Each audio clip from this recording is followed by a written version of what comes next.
Entendendo a Bíblia em boa companhia, com bênçãos e com consequências, é a promessa, a aliança eterna de Deus feita com os homens desde Abraão até você, onde está em jogo o acordo sobre a terra. Você participa desse acordo, sim ou não? Você está contemplado por esse acordo.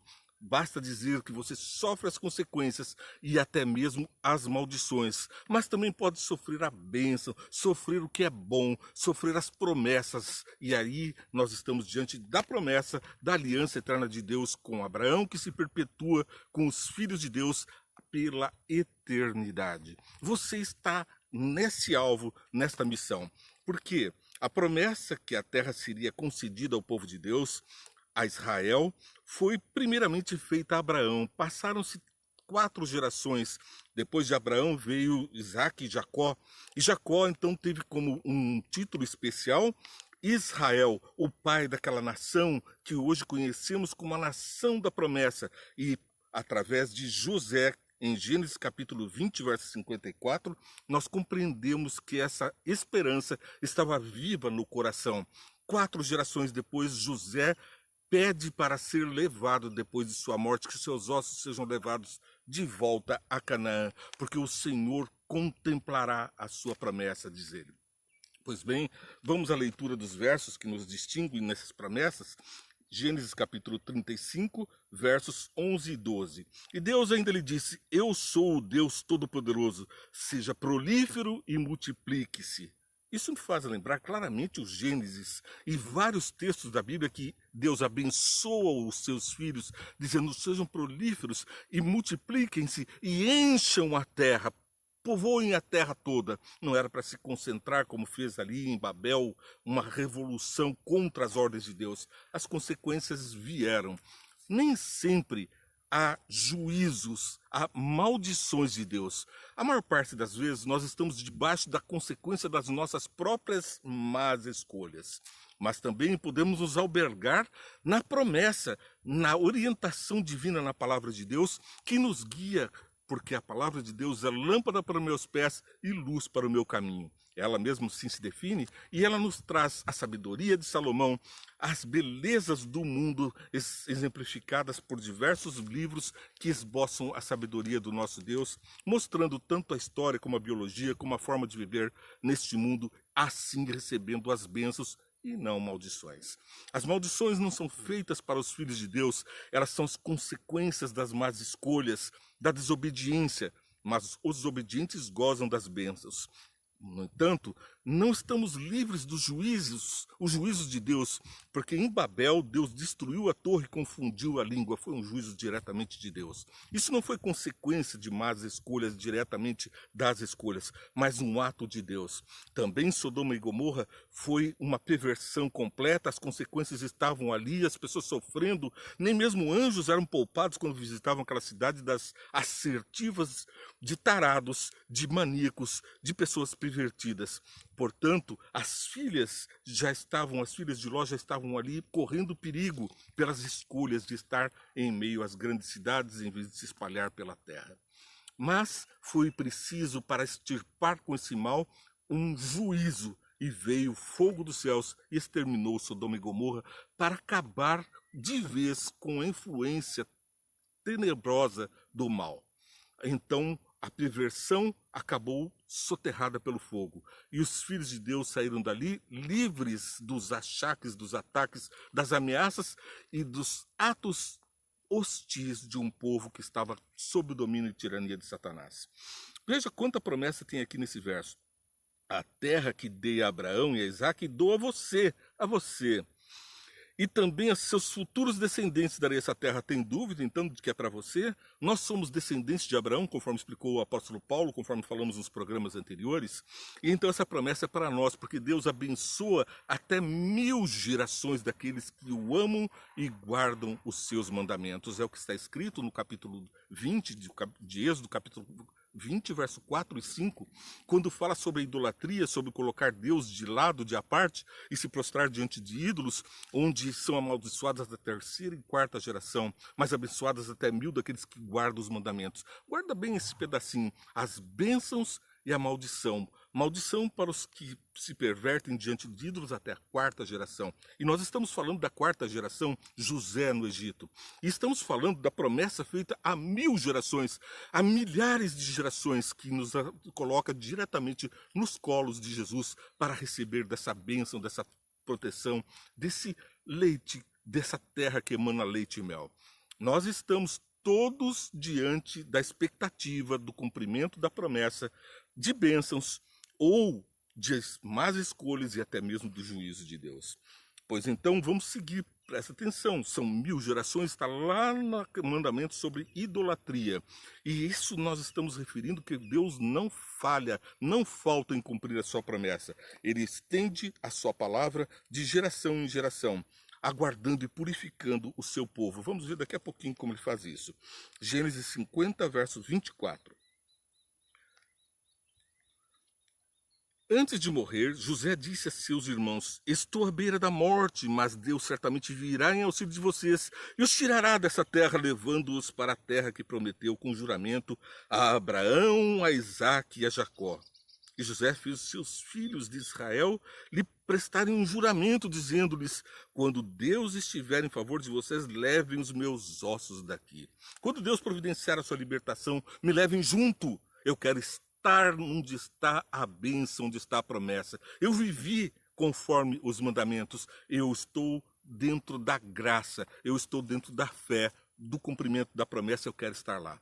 Essa é também a promessa feita para nós, e nós vamos ver agora em Gênesis capítulo 15, versos 13 a 16.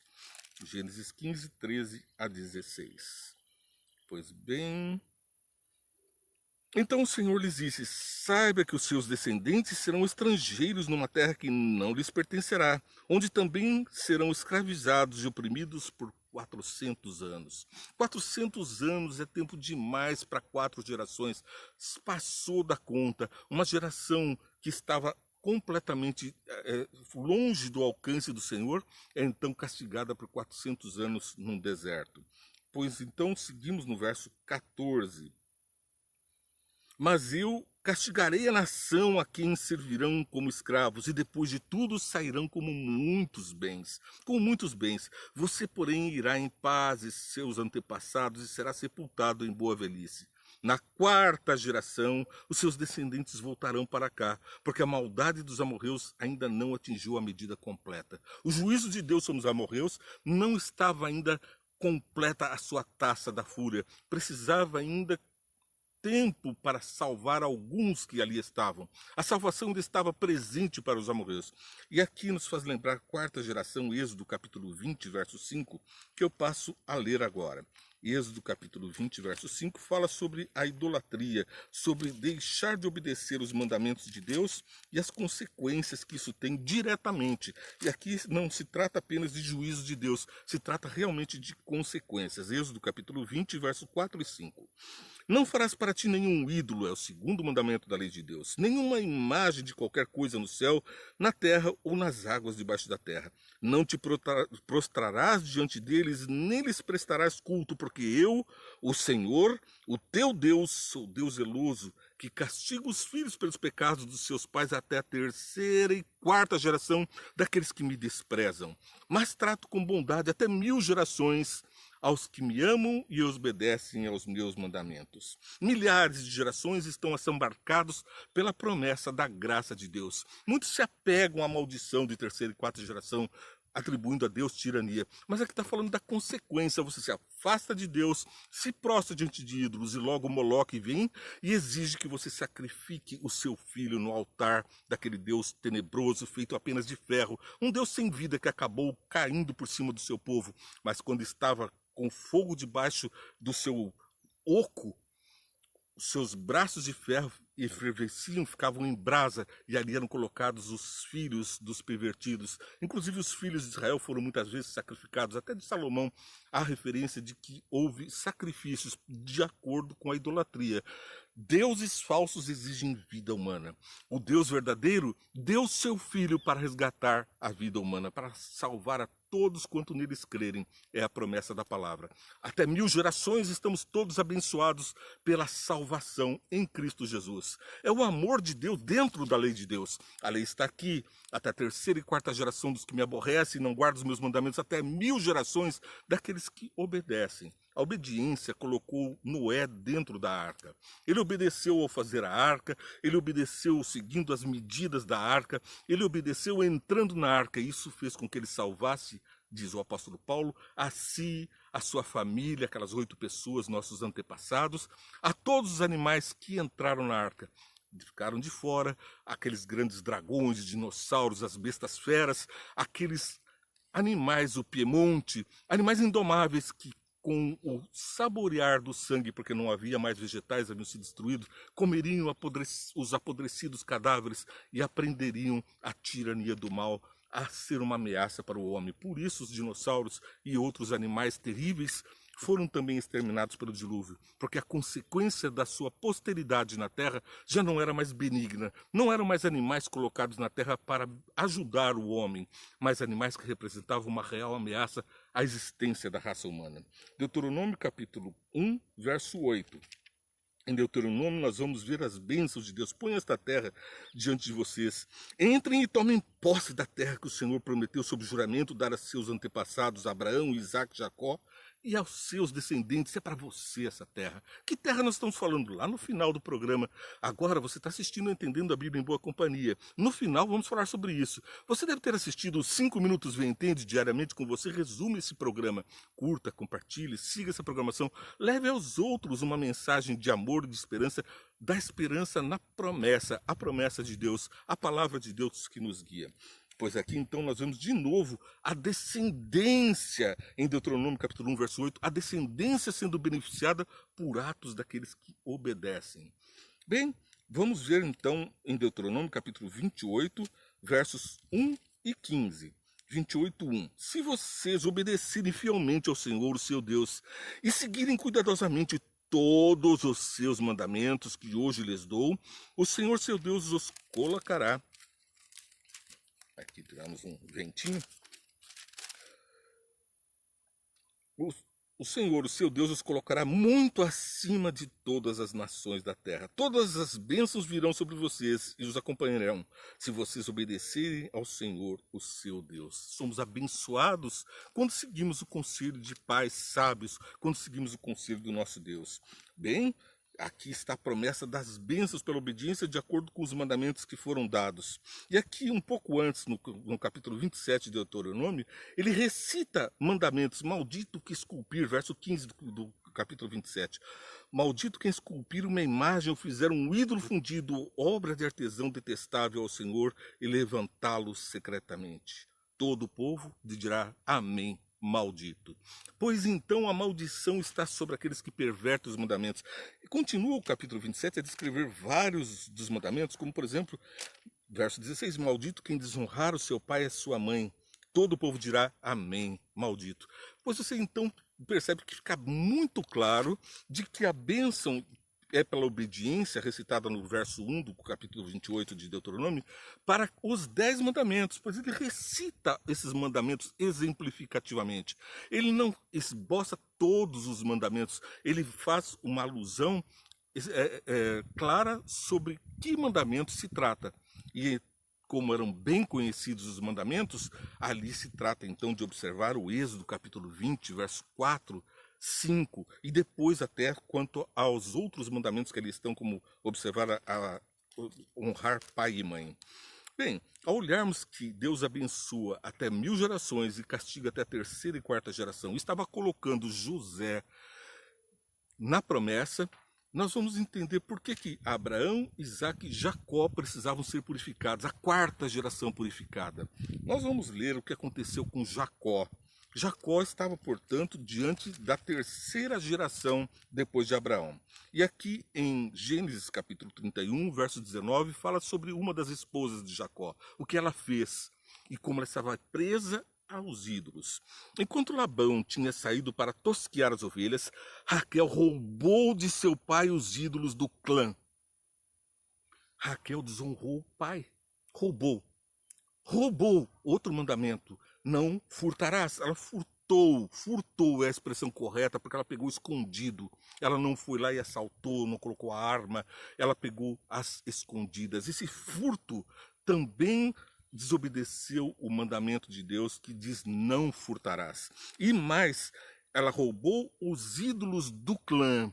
São chamados os Baalins, aqueles mesmos ídolos que os egípcios colocavam na soleira da porta, nos umbrais da porta, para dar proteção. O clã é a família dos antepassados, até a terceira e quarta geração, diz Deus. E aqui eles se apegam a essa terceira e quarta geração com uma forma espírita, com uma forma espiritualista de galgar proteção dos antepassados. Novamente ele incorre num erro grave contrariando a palavra de Deus, que diz que a pessoa na morte não tem consciência daquilo que está sendo acontecendo no mundo dos vivos. Ela está em sono, um sono profundo, sem qualquer capacidade de atuação, de distinguir bem ou de fazer bem ou mal.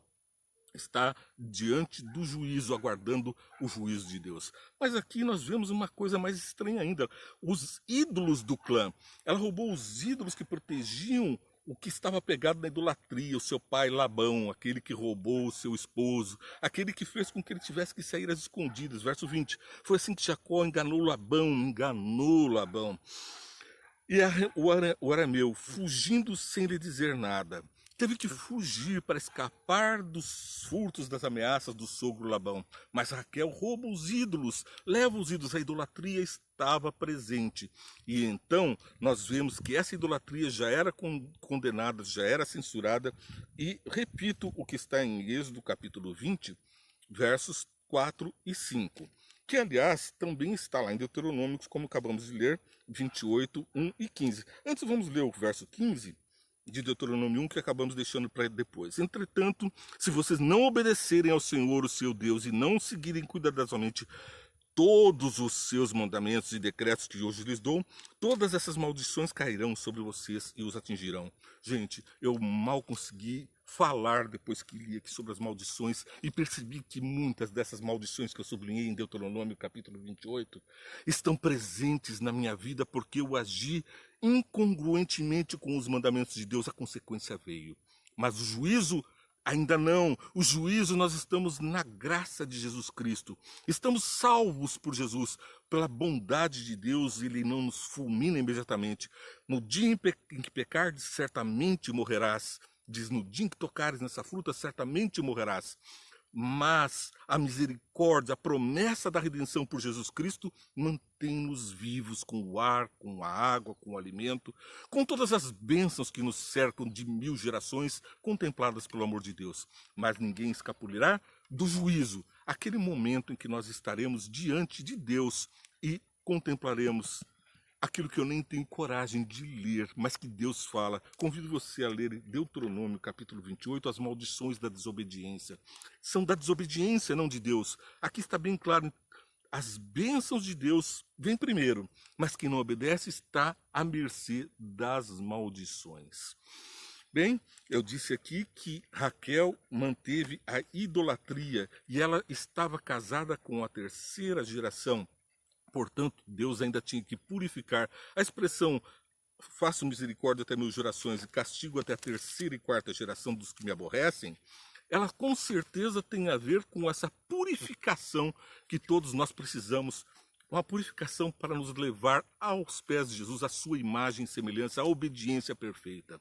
Trazemos na nossa vida, como eu disse agora há pouco, as maldições de nossos atos, as coisas que nos trazem uma grande consequência daquilo que nós estamos fazendo. Pois bem, ao olharmos essas bênçãos e maldições aqui em Êxodo capítulo 20, versos 4, que já li, não farás para ti nenhum ídolo, nenhuma imagem de qualquer coisa dos céus ou da terra, ou nas águas debaixo da terra, não te prostrarás diante deles, nem lhes prestarás culto, porque eu, o Senhor, seu Deus, sou Deus zeloso, que castiga os filhos pelos pecados do pai até a terceira e quarta geração. Jesus mesmo disse que Deus não castiga os filhos pelos pecados dos pais. Então aqui está não como forma de castigo, mas de consequência. Os filhos seguem o caminho dos pais e acabam tendo que ser purificados, sofrendo as consequências desses atos, até que possam enfrentar, então, a outra parte, as bênçãos. Até a terceira e quarta geração daqueles que me desprezam, mas trato com bondade até 1000 gerações aos que me amam e obedecem os meus mandamentos. Obedeça aos mandamentos de Deus, siga esse caminho, porque ele nos traz a segurança do bem-estar diante da promessa de Deus. Ao vermos essas promessas, nós vamos perceber que elas têm tudo a ver comigo e com você. Olha o que diz a palavra de Deus lá no livro de Gálatas, Paulo nos explicando isso, 6, versos 6 a 10. O que está sendo instruído na palavra, partilhe todas essas coisas boas com aquele que me instruiu. Não se deixe enganar de que Deus não se zomba, pois o que o homem semear, isso também colherá. Está de acordo com o que eu vinha falando. Nós semeamos e colhemos. O que semeamos, colhemos. Quem semeia para a sua carne, da carne colherá a destruição. Mas quem semeia para o Espírito, do Espírito colherá a vida. Então, eu te convido, semeia para o Espírito, obedece. E não nos cansemos de fazer o bem, pois no tempo próprio colheremos, se não desanimarmos. Portanto, enquanto temos oportunidade, façamos o bem a todos, especialmente os da família da fé. Especialmente para você para mim. Ora, curta, compartilha essa programação para que outros possam ser abençoados com essas palavras que vêm do nosso Senhor. E Paulo continua ainda a explicar mais, lá em Romanos capítulo 6, versos 20 a 23. Em Romanos 6, 20 diz: quando vocês eram escravos do pecado, estavam livres da justiça. Que fruto colheram então das coisas das quais agora vocês se envergonham? Lembra que eu li Deuteronômio 28, as coisas que eu me envergonho, que trazem consequências para a minha vida, coisas das quais eu estou arraigado. O perdão já veio do nosso Deus através de Jesus Cristo, mas as consequências nós sabemos que vêm. Aquilo que o homem semear, isto colherá, disse Jesus. E continua aqui no verso 21. Que o fruto colheram, então, das coisas das quais vocês se envergonham, o fim delas é a morte. Mas que agora que vocês foram libertos do pecado, se tornaram escravos de Deus. Escravos de Deus, o que acontece? O fruto que colheram leva à santidade e o seu fim é a vida eterna.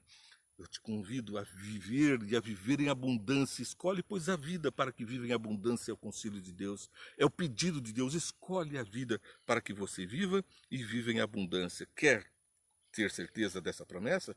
Daniel, o livro da profecia, nos diz no capítulo 7, verso 18, o último verso para a nossa meditação de hoje. 7, 18.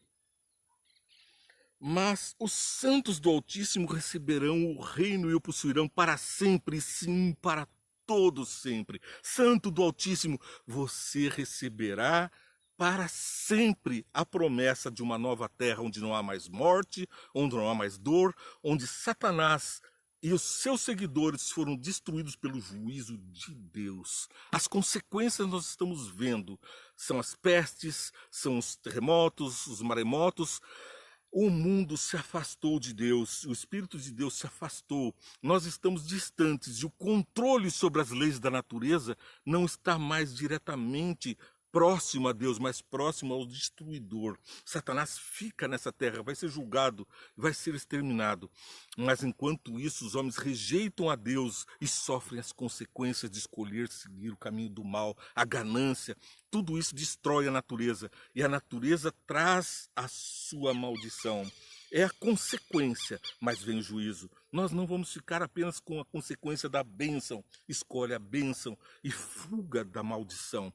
Na promessa de Deus é fiel e verdadeira. Você fica conosco. Vamos orar? Deus Pai eterno, amado, conduze-nos na Tua palavra para que nós possamos estar firmes na Tua promessa, conhecer a Tua vontade e os Teus mandamentos e faze-nos seguir pelo poder do Espírito Santo. Por Tua graça rodamos, pela graça através de Jesus Cristo pedimos, ó Pai, e por fé que temos em Ti, muda o nosso ser, contempla com a Tua graça transformação do nosso ser à sua imagem e semelhança, em nome de Jesus. Amém. Que Deus te abençoe, te guarde, faça prosperar e que a tua vida seja feliz na terra como bênçãos recebidas diante da promessa de um Pai que eternamente estará comigo, com você, diretamente na proteção do dono do copo da terra, da cúpula da terra. Você assistiu Entendendo a Bíblia em Boa Companhia, todos os dias com você, pedindo as bênçãos dos céus para você e também para mim. Peço que você ore por mim, pelos seus amigos, pelos seus inimigos, pelos seus parentes, por todos os que rodeiam, mudando a atmosfera, ampliando a sua atmosfera do bem e trazendo consequências de bênçãos para muitos. Siga a nossa programação, compartilhe, toque o sininho, aguardo você.